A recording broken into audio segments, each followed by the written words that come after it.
শবে কদরের নামাজ মোট কত রাকাত এবং শবে কদরের ফজিলত। প্রিয় দর্শক, রমজান মাসের সবচেয়ে মর্যাদাপূর্ণ রাত হলো শবে কদর বা লাইলাতুল কদর। এই রাত সম্পর্কে আল্লাহ তাআলা পবিত্র কোরআনে একটি সম্পূর্ণ সূরা নাজিল করেছেন, যার নাম সূরা কদর। আল্লাহ তাআলা বলেন, লাইলাতুল কদর হাজার মাসের চেয়েও উত্তম। এর অর্থ হলো এই এক রাতের ইবাদত ৮৩ বছর ৪ মাস ইবাদত করার চেয়েও বেশি সওয়াবের। তো চলুন জেনে নেই শবে কদরের নামাজ মোট কত রাকাত। শবে কদরের জন্য নির্দিষ্ট কোনো ফরজ নামাজ নেই, তবে এই রাতে বেশি বেশি নফল নামাজ, কোরআন তেলাওয়াত, জিকির এবং দোয়া করা উত্তম।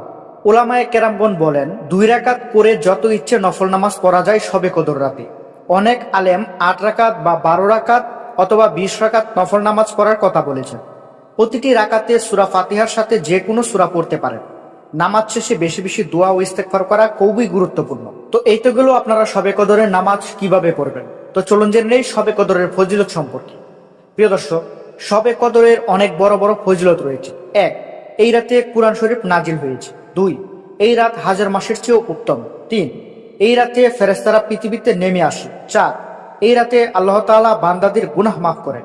রাসূলুল্লাহ সাল্লাল্লাহু আলাইহি ওয়াসাল্লাম বলেছেন, যে ব্যক্তি ঈমান ও সওয়াবের আশায় শবে কদরের রাত ইবাদত করবে, তার আগের সমস্ত গুনাহ মাফ করে দেওয়া হবে। শবে কদর সাধারণত রমজানের শেষ ১০ দিনের বেজুর রাতগুলোতে হয়ে থাকে, যেমন ২১ রমজান, ২৩ রমজান, ২৫ রমজান, ২৭ রমজান এবং ২৯ রমজান। তবে অনেক আলেমের মতে ২৭ রমজানের শবে কদর হওয়ার সম্ভাবনা বেশি।